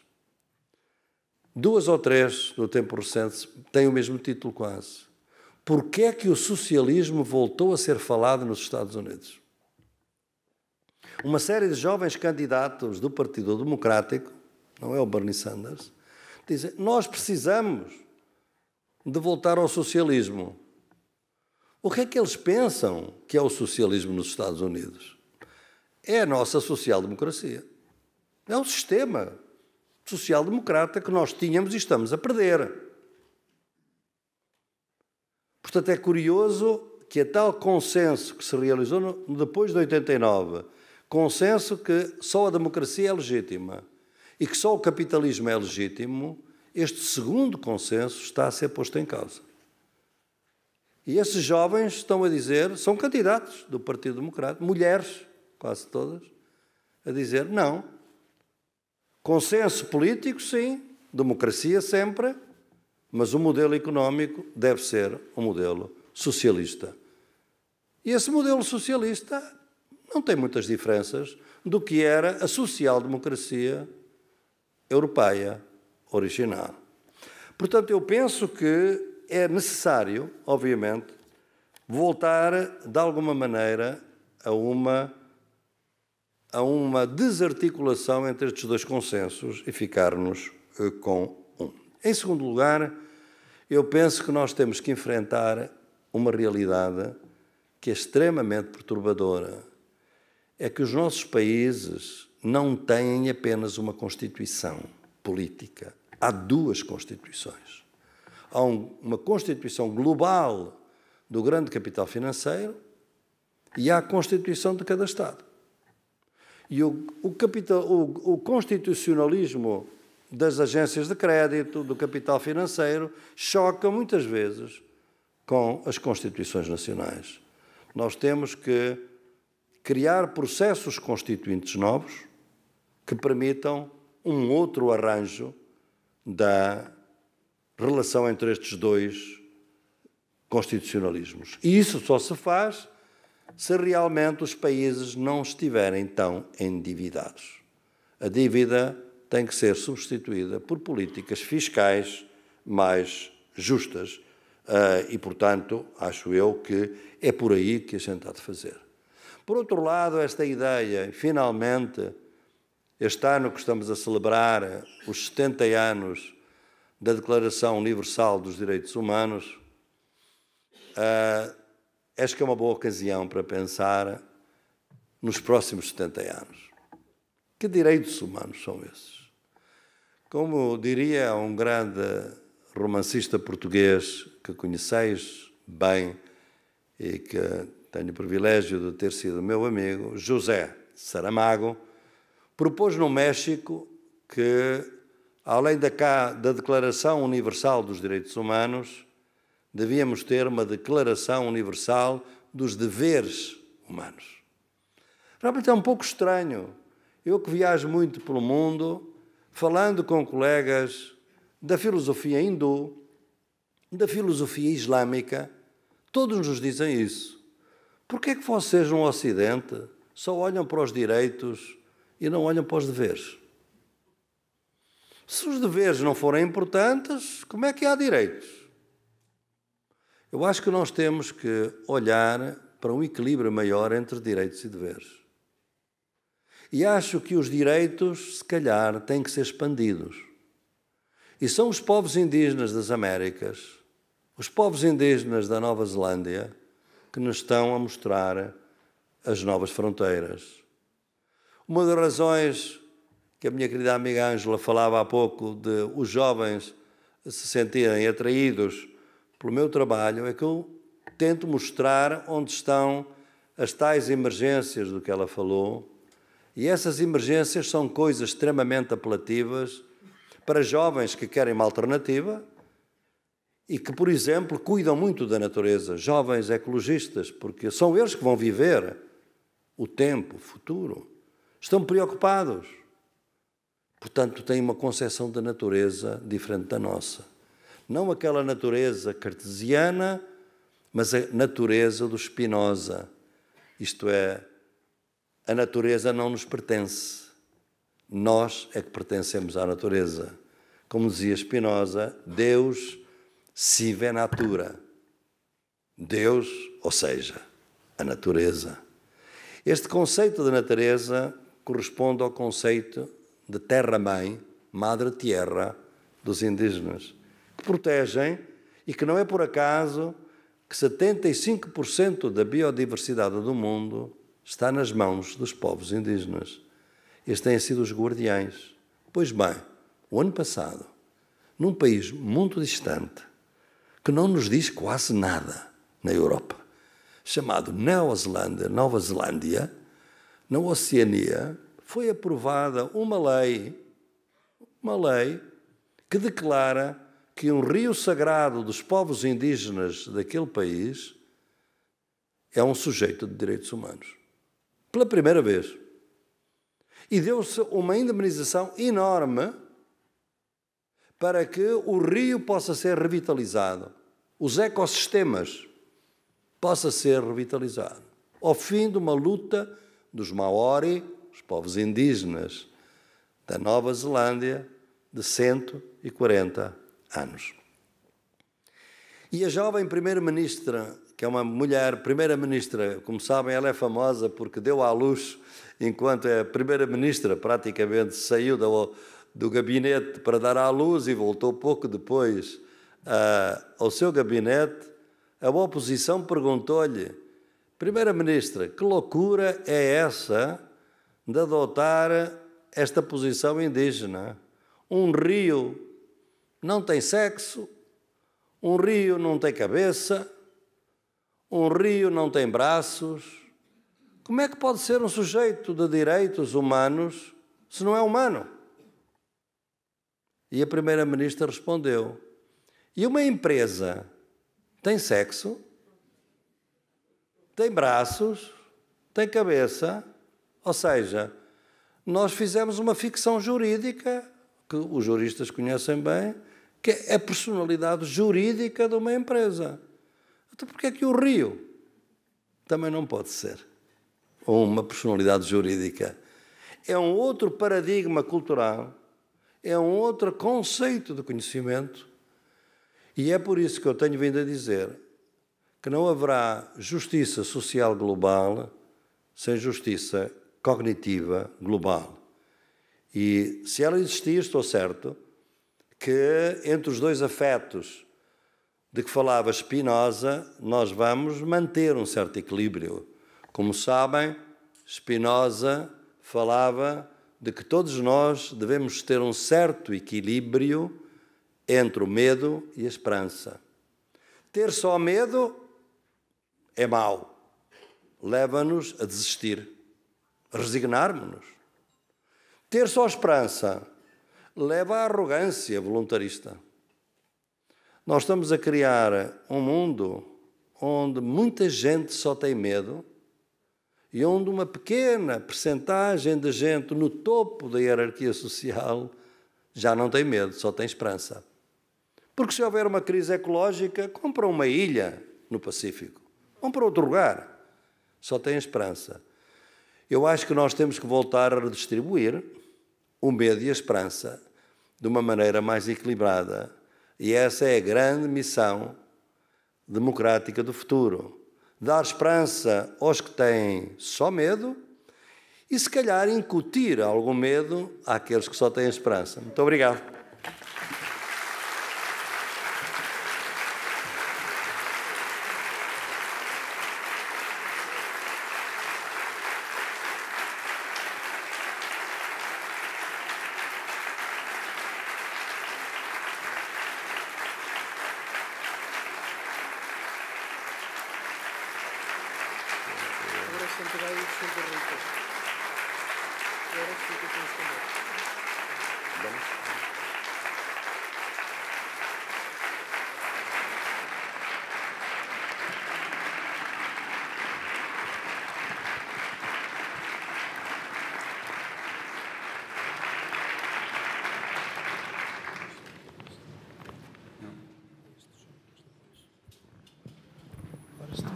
Boaventura, tedes que atender ao xuramento.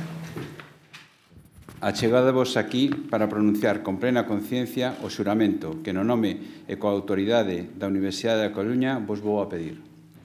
Xurade solenemente pola vosa conciencia e honra defender e manter todos os dereitos, privilexios e honor desta universidade e os seus doutores sempre en calquera parte que estivedes e prestarlle a ela e aos seus doutores axuda e consello cantas veces sexan requeridos? Así o juro, así o prometo, así o quero. Se así o fixésedes que a memoria de todos os claustrales volo premie, senón que volo demanden.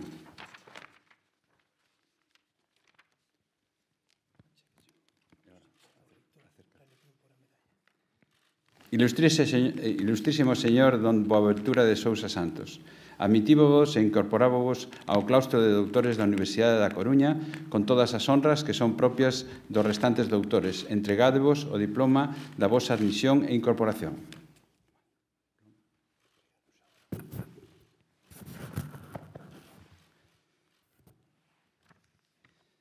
De canto nos alegramos, en nome de todo o claustro de doutores, por esta dignidade que acabades de conseguir. Sírvavos de testimonio esta nova aperta. Vamos darlle a medalla. Isto é complicado. Sí, sí.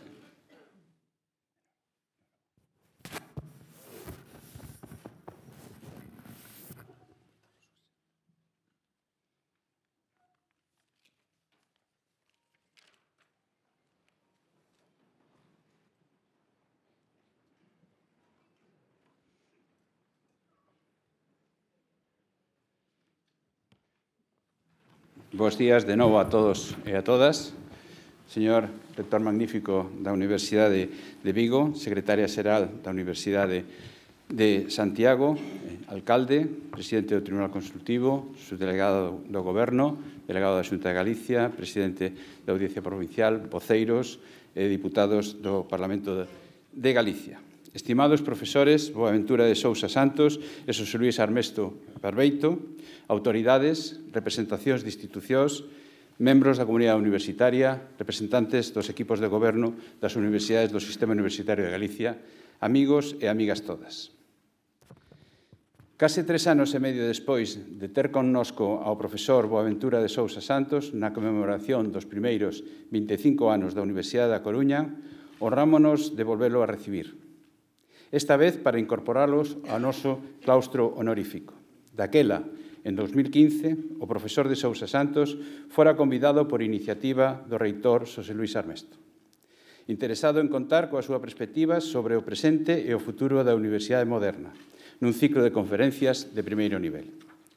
Coido que a consunción neste acto da entrega da medalla de ouro da UDC ao profesor Armesto e do doutoramento honoris causa en Socioloxía do profesor de Sousa Santos, ademais de ser, estou seguro, de agrado mutuo, marca un fito relevante no devir da Universidade da Coruña.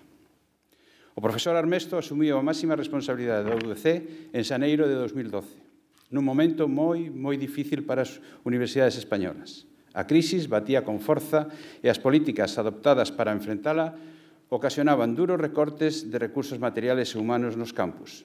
Tiven a honra de pertenecer ao seu equipo e de comprobar como mantivo o temón en metade do temporal, con firmeza e coherencia durante todos e cada un dos días do seu mandato.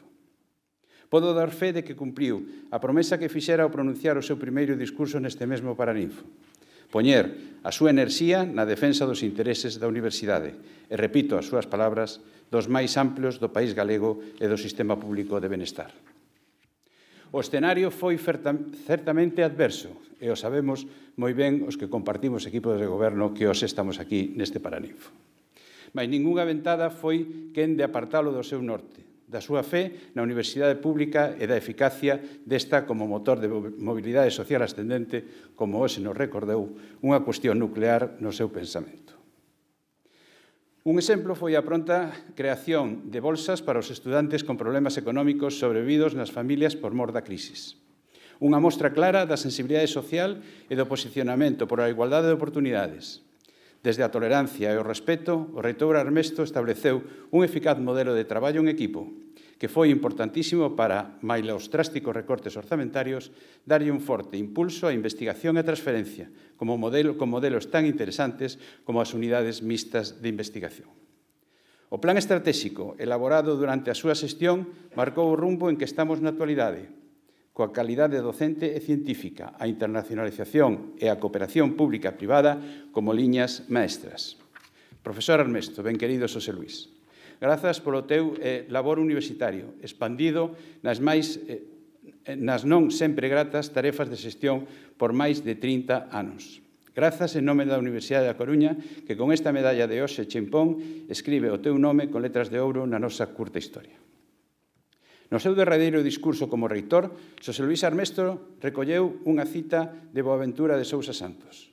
Unha cousa é que a universidade produza coñecemento e profesionales para o mercado e outra, ben distinta, que ela mesma se converta nun mercado, o mercado da educación terciaria. A preocupación polo papel presente e futuro das universidades públicas forma parte esencial do pensamento do profesor de Sousa Santos, do seu pensamento crítico que, como sucede sempre cos grandes intelectuais, obriga a debullar as súas reflexións máis alá da visión de cada quen e do maior ou menor grado de concordancia con elas. Lembramos o interese da conferencia que impartiu en abril de 2015 na Facultade de Socioloxía da nosa universidade, cando sinalaba as responsabilidades do pensamento neoliberal na crisis das universidades públicas, ao tempo que reclamaba unha nova base social como punto de apoio para unha reforma democrática e emancipadora dos campus. A profesora Raquel Martínez Buján acaba de debuxar unha laudatio, un completo retrato da personalidade intelectual e académica de Boaventura de Sousa Santos. Un perfil riguroso, co que se avala a iniciativa que levou primeiro o Departamento de Socioloxía e Ciencias da Comunicación e logo a propia Facultade de Socioloxía a propoñer a incorporación do ilustre profesor ao noso claustro de honra. Porque o doutor de Sousa exerce desde Coimbra un magisterio constante na crítica á globalización de matriz neoliberal, en paralelo cun apoio sólido e coherente aos movementos sociais, emancipadores e altermundistas. Cun vasto coñecemento da realidade política e social do mundo contemporáneo e un inquebrantable compromiso co sur global. De Sousa Santos bate na conciencia moral e no unilateralismo analítico do mundo desenvolto. Como ela adoita explicar, a comprensión do mundo é moito máis amplia que a comprensión occidental do mundo. De Sousa Santos acaba de marcar a súa incorporación á Universidade da Coruña cun brillante discurso en que volveu sobre os dous eixes centrales do seu pensamento crítico, a compatibilidade ou incompatibilidade do capitalismo neoliberal coa democracia. A mesma reflexión que o filósofo Betan Tedorov formulou cunha pregunta retórica ben expresiva. Estamos de verdade a favor de toda a liberdade, incluindo o raposo no galiñeiro? Ese ultracapitalismo desaforado que esmaga dereitos, afonda desigualdades e deturpa, en nome da liberdade, a naturaleza da democracia. A democracia a piques do caos, ou a difícil democracia, como titula, de xeito moi significativo, dúas das súas últimas obras. A ollada de Sousa Santos sobre o contexto político global é desacougante, certamente. A globalización económica dirixida ou teledirixida sen contrapesos polo capital financeiro abraia democracias e baleira os seus resortes políticos e sociais de control, redistribución e equidade, incluídos os que asumiron institucións supranacionais.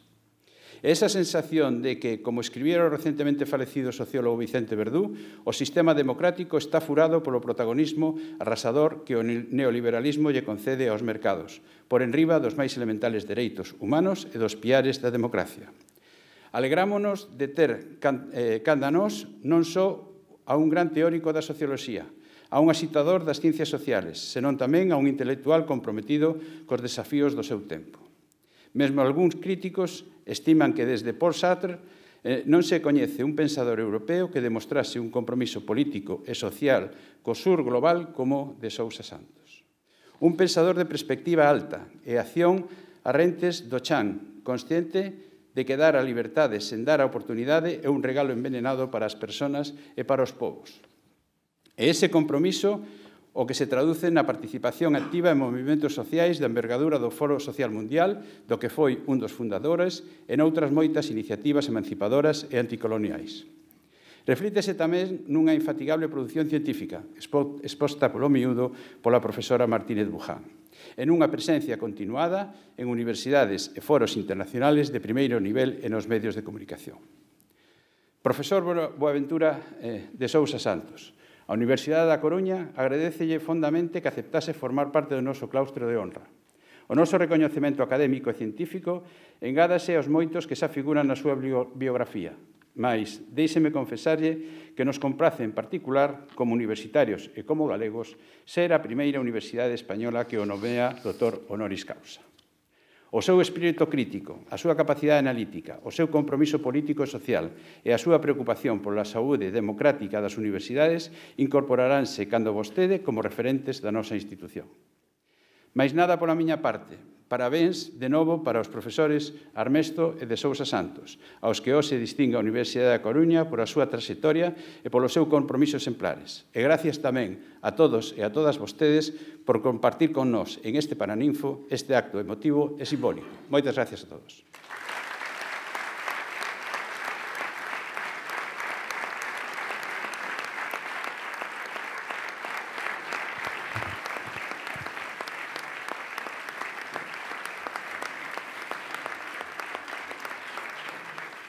Ben, e agora para rematar este acto vai a ter lugar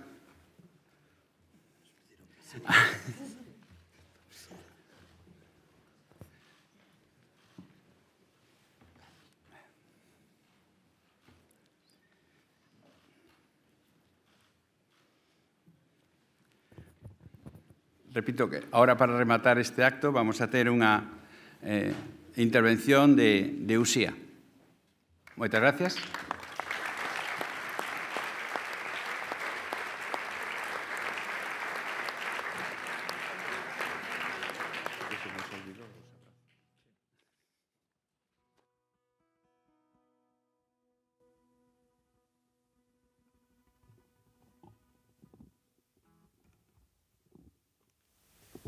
Boa tarde, bon día.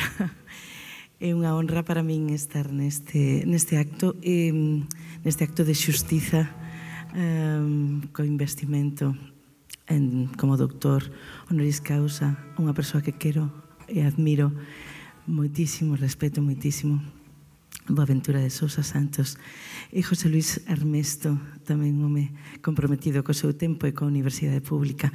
Así que escollemos un repertorio que creo ten moito que ver con este acto. Comezamos con algo que non nos debe abandonar nunca, que a utopía, mesmo a utopía concreta da que falaba Paulo Freire.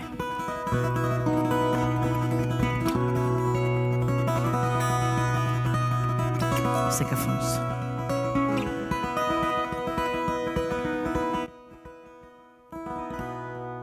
Cidade sem muros nem ameias, gente igual por dentro, gente igual por fora, onde a folha da palma afaga a cantaria. Cidade do homem, não do lobo mais irmão, capital da alegria,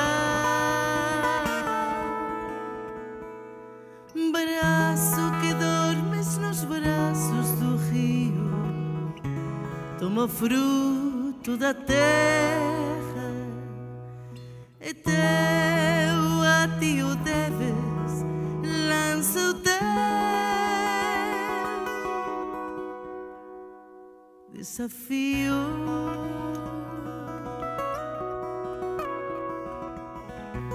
Lança só te desafío.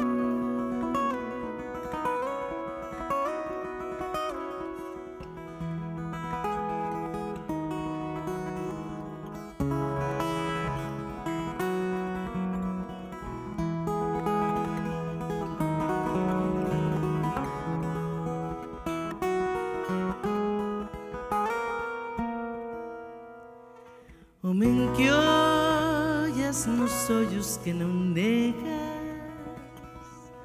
o sorriso, a palavra forte e justa. Homem para quem nada disto custa.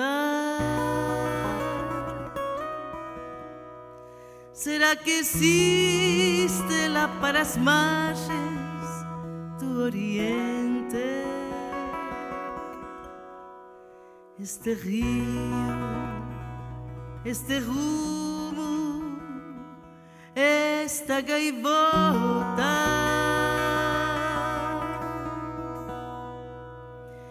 Que outro fumo deverei seguir na minha rota?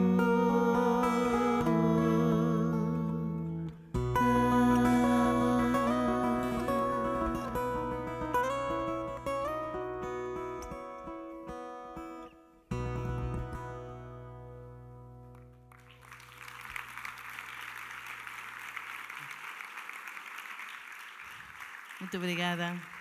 Gracias.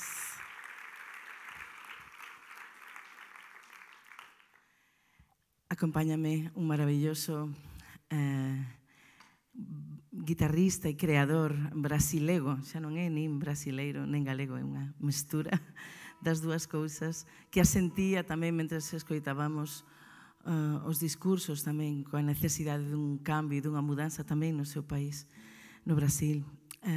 Vamos facer agora un poema de Marica Campo, un poema que eu creo que tamén se axusta moito a este momento e o que desexamos do futuro, xente comprometida con conciencia crítica, cidadáns que pensemos que existe esperanza, tamén o medo, mas tamén esperanza, nalgures.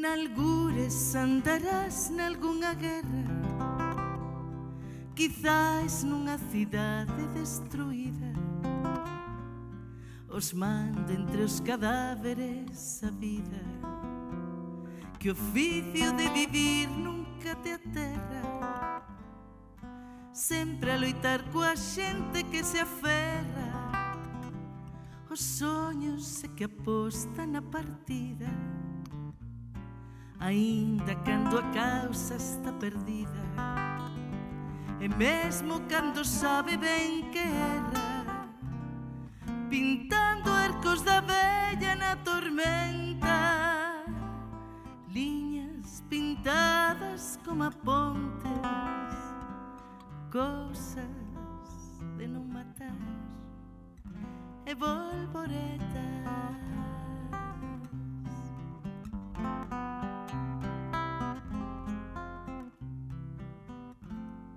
Nalgures andarás nalgunha guerra, quizás nunha cidade destruída, os mando entre os cadáveres a vida, que o oficio de vivir nunca te aterra, sempre a loitar coa xente que se aferra, os sonhos e que aposta na partida, ainda cando a causa está perdida, e mesmo cando sabe ben que erra, pintando arcos da vella na tormenta, liñas pintadas como a pontes, cousas de non matar e volvoretas.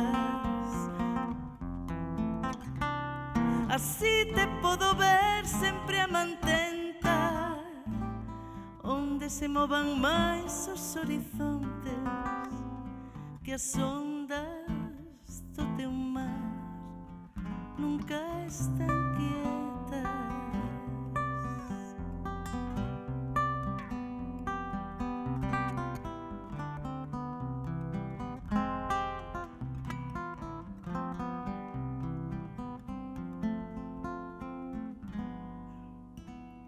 Nalgures andarás nalgunha guerra, quizás nunha cidade destruída.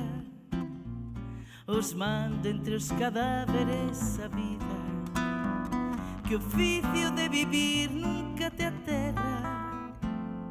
Sempre a loitar coa xente que se aferra os soños e que aposta na partida, ainda cando a causa está perdida. E mesmo cando sabe ben que erra, pintando arcos da bella na tormenta, liñas pintadas como a pontes, cousas de non matar e bolboretas. Así te podo ver sempre a mantenta, onde se movan máis os horizontes que as ondas do teu mar nunca están quietas, nunca están quietas, nunca están quietas, nunca están quietas.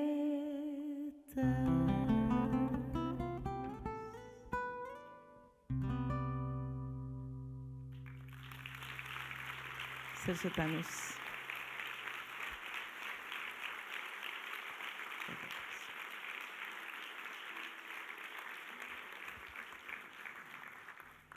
E como sabemos que ademais a poesía é importantísima, é revolucionaria tamén, e a poesía popular que o povo crea, e o noso en concreto, creou os alalás, que son unha expresión riquísima da nosa tradición, moito telúrica, moito pegada á terra, e, polo tanto, é como expresión da nosa poesía popular este alalá das Mariñas.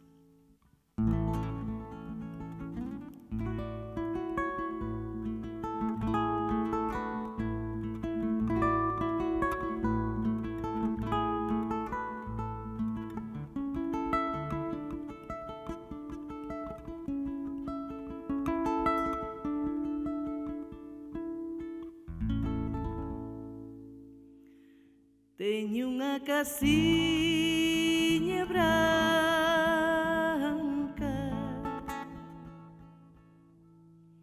na mariña entre os loureiros.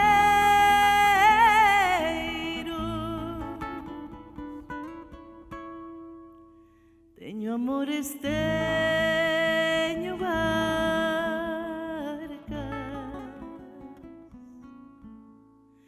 e estou vivindo no ceo.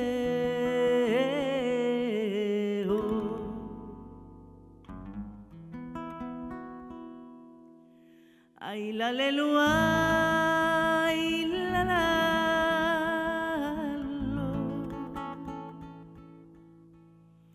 ai la lelu, ai la la.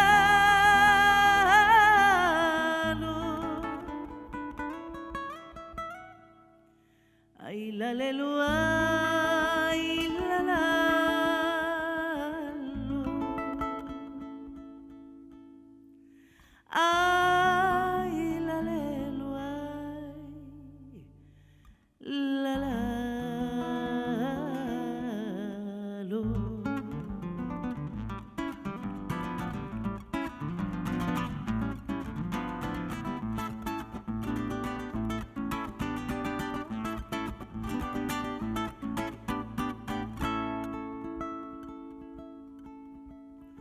Adiós a miña casiña,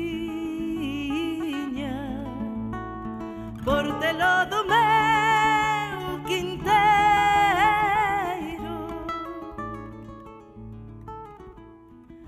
boca da miña fontiña, sombra do meu laranjeiro.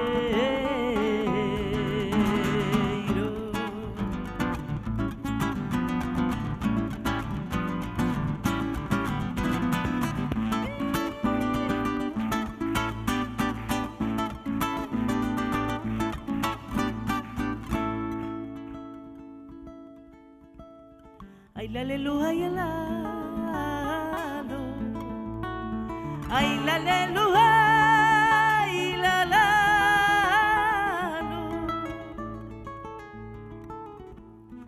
ay la lelu, ay la lo, ay la lelu, ay la lo.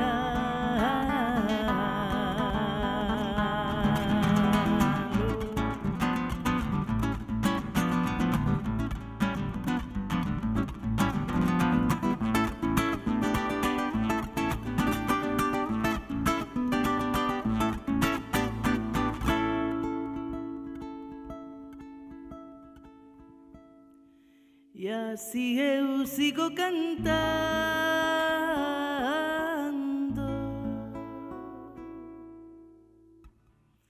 la la da miña alma.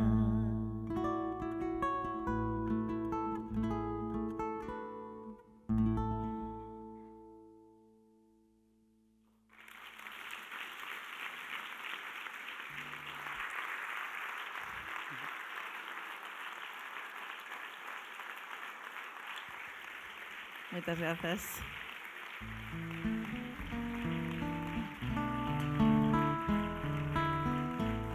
Imos rematar este acto tan fermoso. Pido un aplauso enorme para Sergio Thanos na viola caipira, na guitarra. Moitas grazas. Noraboa. É unha honra inmensa. Todo o mundo en pé para cantar o noso himno. Maravilloso. Fixemos unha versión un poquinho diferente. Vamos tentar cantalo entre todas, entre todos.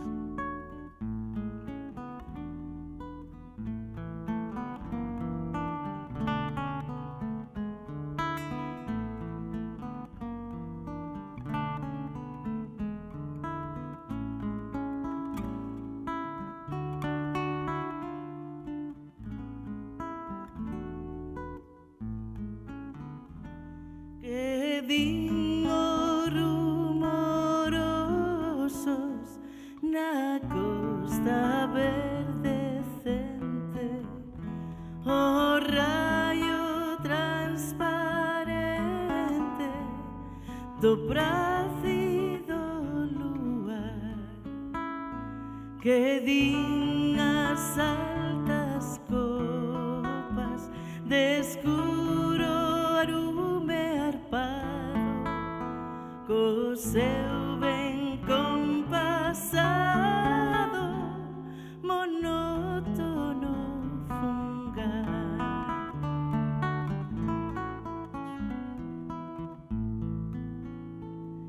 Do teu verdor cinguido e de benignos astros, con fin dos verdes castros e valeroso chan, non desa esquecemento da inxuria ao rudo encono, desperta do teu sono, fogar de Breogán.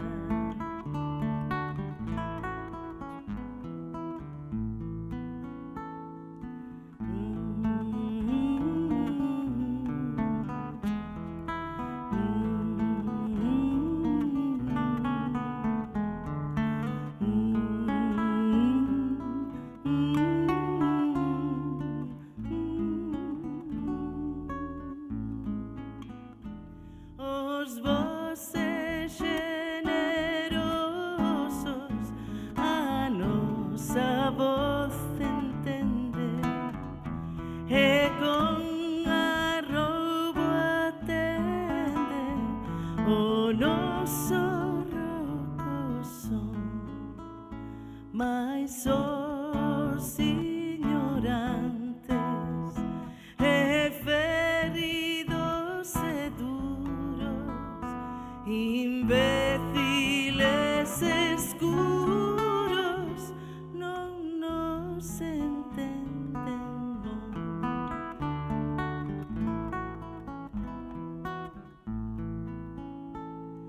Os tempos son chegados dos bardos das edades, que as vosas vaguedades cumprido fin terán. Mas onde que xigante a nosa voz pregoa a redención da boa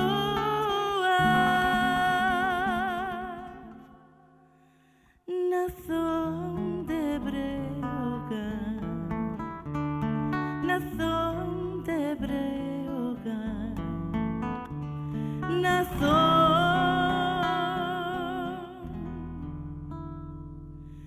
de Breogán.